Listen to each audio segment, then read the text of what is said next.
or someone would ask me the other day, she's like, what are you going to do when you actually find someone really similar to you? Would you get along? I was like, gosh, no, no way.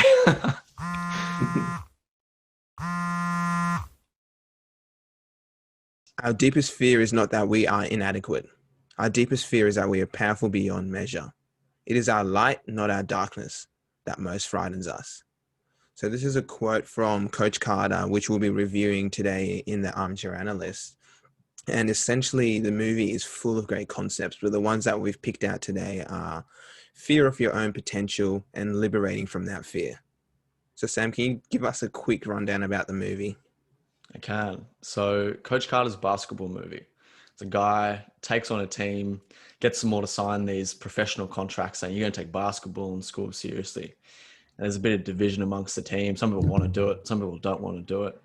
And eventually it starts progressing along. And we get to a part where one of the players actually wants to rejoin the team because he's had a tough history. You know, I think his family's come from a lot more of the crime and jail scene is how it's depicted in the movie.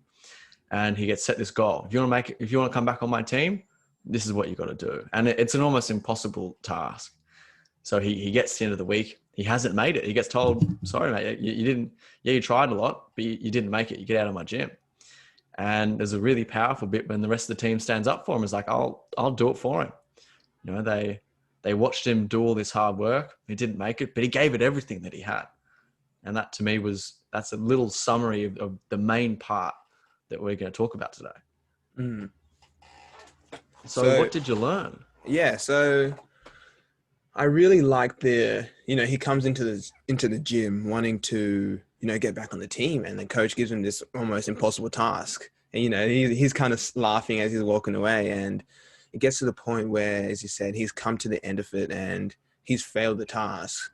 But and then out of nowhere, a voice says, you know what, coach, I'll do his push-ups. And then the butterfly effect keeps going on and on. So to me, that really showed me the importance of supporting your friends, your coworkers, your close circle, just being there, taking some of their load, because in the end, it will lead the team to a better result. So it was just really highlighted to me that to be aware of those around you in your team, and if they're struggling, be able to, don't be afraid to sort of shine your light on them and offer them help, because they will most likely accept it. So that's one thing that I took away from this. I think that I really like that point. And I just a little bit further on that. Something that I took away from it too, that lines up quite nicely with that, was to lead from the front through example. You know, like, yeah, he didn't make it to this goal, but he put in every single thing that he had. He gave it a red hot crack. Mm. And like, as this little quote that we've had before says, we have to be able to shine our inner light out so it's comfortable for other people to do the same thing. So while it's great being able to support that team around you, I think another key point we can take away too is actually just doing it yourself, showing everyone that I'm here to put in all the work. I'm here to put in all the effort. I'm going to let all my light shine as bright as I can. And by doing that, it invites other people around you to do the same thing. It means we don't, like the quote says, we don't hide away in our insecurities. We say, you know what, I'm open to this. I'm open to fail. I'm open to doing something that scares me. And it means that other people around them can do the same thing. It makes it a much more comfortable environment to do it. Yeah, that's a really good point. And I like how you said scared, because that's another thing I took away from this is we are actually so scared of how much we can achieve, and the hard work required to get there scares us. And it scares me a lot of the times. Like the amount of times I've been put off doing something like maybe a certain goal or a business idea just because I'm afraid of the hard work. I know straight off the bat, this is going to be quite a few sleepless nights, a few stressful situations. I'm not going to know what I'm doing, and that's just very uncomfortable to not know what you're doing.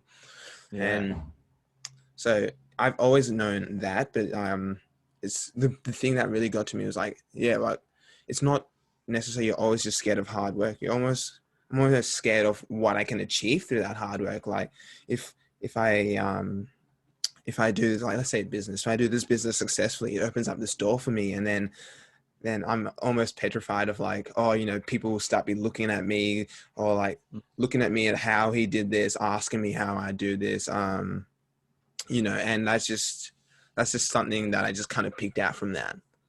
Yeah, I like that, and it's a scary thing. You know, we're terrified of our own potential. All of a sudden, you start to realize what you can do, you know, how much you can achieve in one human lifetime. You're like, oh my gosh, that's crazy amount of work. Mm, But and then an important takeaway for me too is being able to actually yeah. embrace that fear, embrace that oh my gosh, this is a challenge. Like, yeah, of course it's a challenge. That's how you learn. That's how you grow. And being able to embrace the fear, which is I think is what this guy demonstrated really well, was he was scared of committing to something. He was scared of putting in hard work for something, for a cause, and he did it. And it just kind of it showed everyone else on the team. It was like, man, if he can do it, we can do it too. That's really good.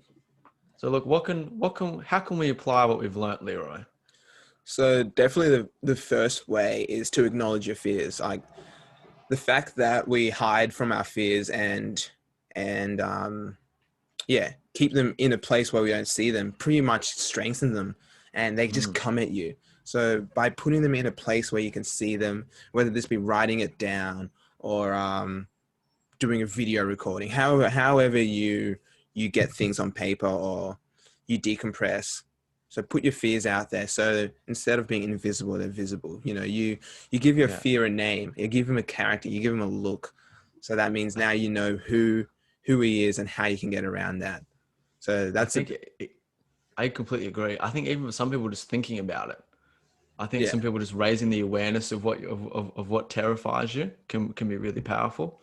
Because other people don't like to write things down like you and me do, but just thinking about it brings it from a shadowy, hidden place in the back of your brain to the forefront of your thought, yeah exactly. and you Once can. once once you once you say it, it makes it more real. Hey. Yeah. So look, one thing I learned in terms of applying was, look, this is, I guess it's a bit of a no-brainer for me, but it was straight from that quote, was that in the decisions that I make today, I want to let just all of my light shine. I'm gonna give everything that I've got.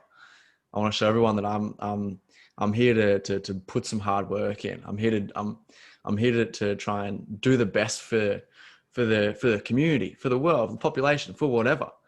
If I can do that, it means it's going to open the door to someone else to do the same thing. Hopefully they can be like, oh, this guy's doing all this weird, crazy shit, talking about things he doesn't want to talk about. Like, hopefully that gives other people the chance to be like, okay, I can do the same thing. I'm going to let my light shine too. And it's almost like that butterfly effect. And you catch a few of these little things, all of a sudden you can have a huge effect on the world. Yeah, that's good. That's a good one.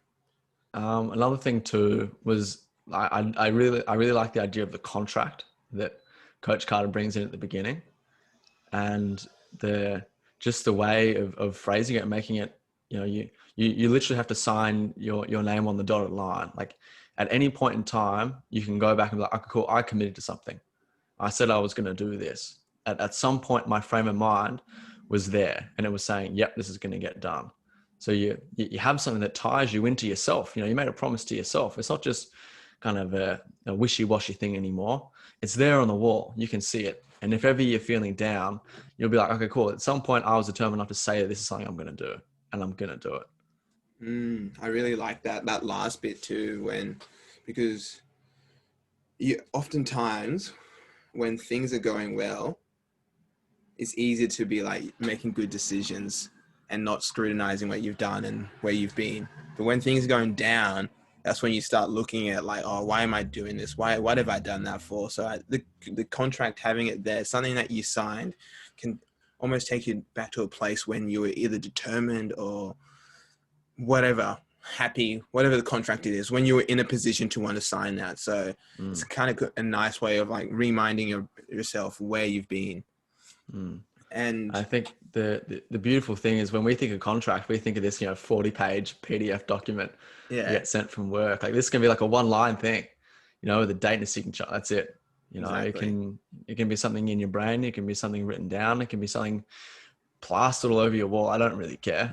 Everyone has to figure out Tattooed their all own over way your of doing this body. stuff. Yeah. Look, I think we've broken that one down pretty well. Yeah. Well, thanks for tuning in to Armchair Analyst, guys, and we'll be sure to check out our next one coming soon.